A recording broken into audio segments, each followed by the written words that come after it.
মালিক বিন দিনার আলাইহি রাহমার কথা বলছি, যিনি ৬০ বার হজ করেছেন। তিনি একবার হজে গিয়েছেন, দেখলেন ওই বছর প্রচুর হাজি হলো, প্রচুর হাজি।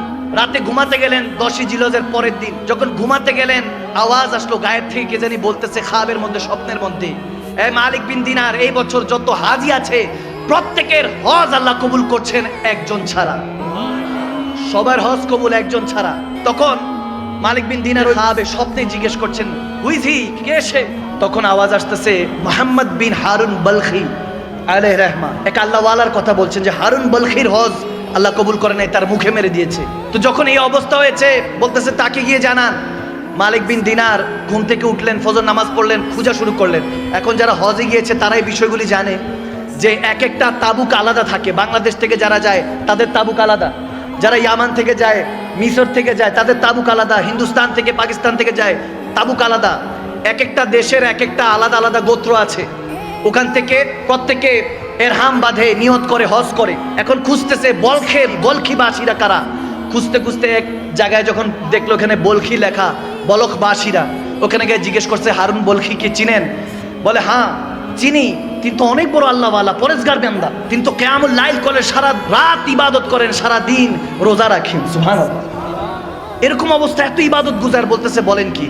বলে ওনার ঠিকানা কই? বলে হুজুর যে পাহাড়ে গেলে একটা ছোট্ট ঘরে দেখবেন ইবাদত করছে মনে হয়। গেল হযরত মালিক বিন দিনার কাছে গিয়ে দেখতেছে এখন ইবাদত করছে। যখন ইবাদত করছে নামাজ সালাম ফিরালো, সালাম দিলেন মালিক বিন দিনার, আসসালামু আলাইকুম ইয়া মুহতারাম। তিনি ওয়ালাইকুম আসসালাম ইয়া মালিক বিন দিনার বলেন। সুবহানাল্লাহ। বলে আপনি আমাকে চিনেন নাকি? বলে জি, যিনি আপনাকে পাঠিয়েছেন আমি তারই বান্দা। যখন মালিক বিন দিনার বলে আপনি এত পরেজগার ব্যক্তি, আপনি জানেন আমি কে? বলে এটাও জানি, নিশ্চয়ই কেউ না কেউ খাবে আপনাকে বলেছে যে আমার হজ এই বছরও কবুল হয় নাই। অবাক হয়ে গেলেন, স্ট্রেঞ্জ হয়ে গেলেন। বলে ব্যাপার কি? আপনি খবরও জানেন? বলে হ্যাঁ। দেখতেছে ওনার একটা হাত কাটা, হারুন বলখি তেনার ডান হাত কাটা। বলতেছে ঘটনা কি আমাকে বলেন। হারুন বলখি বলতেছে হুজুর বলতে পারবো না, বললে আপনি আমাকে হয়তো মারবেন, আমার গায়ে হাত তুলবেন। বলে না, যে এত বড় পরেজগার, যাকে সবাই ভালো বলছে, যিনি আমার খবরও জানে, তার হজ আল্লাহ কবুল করে নাই, ঘটনা কি জানতে চাই। বলে হুজুর শুনেন তাহলে, এটা আমার 25তম হজ। আমি 24 বছর ধরে হজ করছি। কেউ না কেউ আল্লাহ ওয়ালা এসে আমাকে বলে দিয়ে যাচ্ছে তোমার হজ আল্লাহ কবুল করে নাই। হারুন বলখি তোমার হজ তোমার মুখে মেরে দেওয়া হয়েছে, নাউজুবিল্লাহ, আল্লাহ কবুলই করে নাই। তিনি কান্না করে উঠলেন, হাউমা করে উঠলেন। বলে হুজুর 25 বছর আগে আমি শরাবী ছিলাম, শরাব পান করতাম, মদ পান করতাম, বেহুশ হয়ে থাকতাম, খুদের মধ্যে থাকতাম না, বেখুদ হয়ে যেতাম। বলে হুজুর আমার হুশ থাকতো না। রমজানের ওয়াক্ত ছিল, সবাই ইফতারের জন্য তৈরি করছে, নিজেদেরকে প্রস্তুত করছে।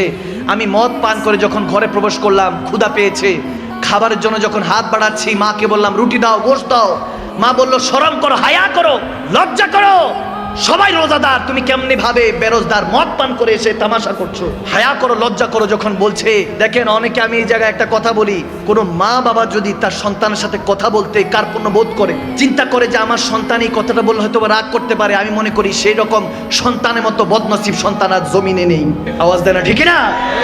যে মা বাবা আপনাকে জন্ম দিল, সেই মা বাবা যদি চিন্তা করে যে আমার ছেলে আমার মেয়ে মনে হয় রাগ করবে এই কথা বললে, তার মতো বদনসিব আর নেই। মা বাবা আপনাকে হায়া করছে, আপনাকে ভয় করছে, নাউজুবিল্লাহ, তার মানে আপনার জান্নাত এখন আর সেই আল্লাহর কাছে চৌখাটে, আপনার ঘরে আর জান্নাতটা নাই। ঠিক না ভাইয়ের আমার, বাবার আমার? মা যখন বলো হায়া করো, লজ্জা করো, সে হারুন বলখি বলে হুজুর আমি এটা শুনে রাগ মাথা উঠলো, আমি একটা থাপ্পড় দিলাম আমার মাকে, নাউজুবিল্লাহ, থাপ্পড় দিলাম। আমার মাটা তরপাইতে তরপাইতে উনুন, ওইখানে আগুন ছিল, চুলার মধ্যে পড়ে গেল। আমাকে কয়েকজন ধরাধরি করে, যেহেতু নেশায় ধুত ছিলাম, খবর নাই, বেহুশ, ঘরের মধ্যে আমাকে বন্দি করলো। পরের দিন ঘুম ভাঙলো, দেখি আমার স্ত্রী ওয়াইফ ব্যাগ গুছাচ্ছে। বললাম কি ব্যাপার, কোথায় যাচ্ছ? বলে যে মায়ের সন্তান হতে পারে না, সে বউর স্বামী কিভাবে হবে? আমি তোমার সংসার করব না। বলে আমার মা কই? বলে তোমার মা রাতের বেলায় জানাজা হয়ে গিয়েছে। চিৎকার দিল সন্তান। বলে কি বলো? আমার মা জানাজা হয়েছে, আমাকে জানানো নাই। বলে তুমি তো নেশায় ধুত ছিলা, তোমার মা তোমার থাপ্পড় পেয়ে নাউজুবিল্লাহ ওই উনুনের মধ্যে, আগুনের মধ্যে পড়ে ওখানে ইন্তেকাল হয়েছে। যেতে যেতে বলেছে আমার সন্তান যাতে আমার মুখ না দেখে। বদকিসমত ওই সন্তান। হারুন বলখি বলতেছে হুজুর এই কথা শোনার সাথে আমি একটা দা উঠালাম, ছুরি উঠালাম, হাতটার মধ্যে ডান হাতে কোপ দিয়ে হাতটাই ফেলে দিলাম। যেই হাত আমার মায়ের গায়ে উঠে, বাবার গায়ে উঠে, ওই হাতের দরকার নেই। এরপর সমস্ত সয় সম্পত্তি আমি দান খয়রাত করে দিলাম গরিব মাসাকিনদের মধ্যে। আজকে 25 বছর ধরে হজ করছি হুজুর, কেউ না কেউ আল্লাহওয়ালা এসে বলে যে আমার হজ কবুল হয় না, আল্লাহ মুখে মেরে দিয়েছে হজ। তখন মালিক বিন দিনার রেগে গেলেন, বলে আরে মার উপরে যে অত্যাচার করে সে কিভাবে মানুষ হতে পারে। মালিক বিন দিনার তার গায়ে একটা থাপ্পড় মারলেন, তার গালের মধ্যে থাপ্পড় মারলেন।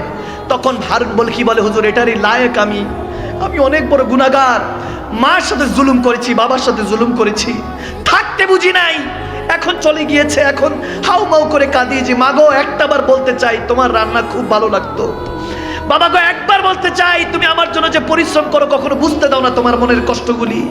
সেই মা বাবাকে হারিয়ে এখন বুঝি হুজুর, এখন আর তো কোনো কিছু করার নাই, দাঁত থাকতে দাঁতের মর্ম বুঝি নাই। আর যখন মালিক বিন দিনার এই কথা শুনে তার মুখের উপর থুতু নিক্ষেপ করে চলে গেল।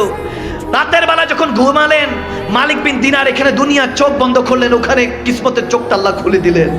দয়াল নবীকে দেখতে পেলেন। দয়াল নবী এসে আমার মালিক বিন দিনারকে বলতেছে, হ্যাঁ মালিক, কি জন্য তুমি হারুন বলখিকে মেরেছো? বলি ইয়া রাসূলুল্লাহ, মায়ের নাফরমান ছিল, মাকে হত্যা করেছে। বলে আমার নবী তখন মুচকি হেসে দিয়ে বলে, সেই মায়ের উসিলাই সে জান্নাতি হবে, তাকে জানিয়ে দাও। তখন মালিক বিন দিনার বলে, এটা কিভাবে সম্ভব ইয়া রাসূলুল্লাহ?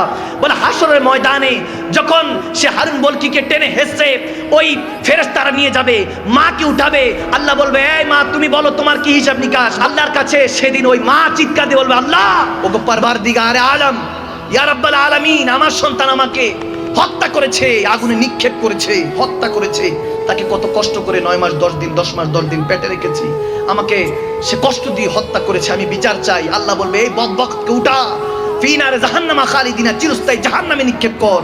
ফেরেশতারা টেনে হেসে যখন নিয়ে যাবে তখন সে বারবার চোখের পানি ছেড়ে বারবার তাকাবে মার দিকে, একবার মার দিকে তাকাবে, একবার রাসূলুল্লাহর দিকে তাকাবে।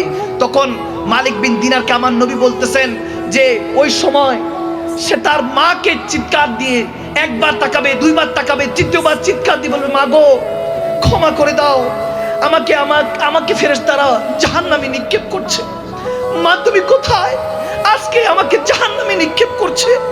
তখন মা চিৎকার দিয়ে আল্লাহর দরবারে হাত তুলে বলবেন, ওগো আল্লাহ আমি ক্ষমা করে দিয়েছি, তুমিও ক্ষমা করে দাও। ওগো নবী আপনি শাফাআত করুন। আমার নবী বলে আমি সেই মার আর্তনাদ চিৎকার শুনে বলবো, ভয় পাইস না, টেনশন নিস না, যেখানে মা সুপারিশ করেছে রব্বে কারীম ক্ষমা করে দিয়েছে, ওয়ারযুকনা শাফাআতাহু ইয়াউমাল কিয়ামা। ওই দিন নবী সুপারিশ করে মালিক বিন দিনারকে বলছে শুধু মা চোখের পানির জন্য, যে মাকে সে হত্যা করেছে আগুনে নিক্ষেপ করে, সেই মা জাহান্নাম থেকে উদ্ধার করে, তার উসিলায় আল্লাহ তাকে জান্নাতি বানিয়ে দিবে। আমি বলতে চাই ভাইয়ের আমার, বিররুল ওয়ালিদাইন, মা বাবার খেদমত করুন, যদি বিছানায় পড়ে থাকে তারপর খেদমত করুন। মা বাবার খেদমতের উপরে কিছু নেই দুনিয়াতে। আপনি সাকসেস হতে পারছেন না, আপনার টেনশন ডিপ্রেশন ঘাস করছে, কিছু লাগবে না।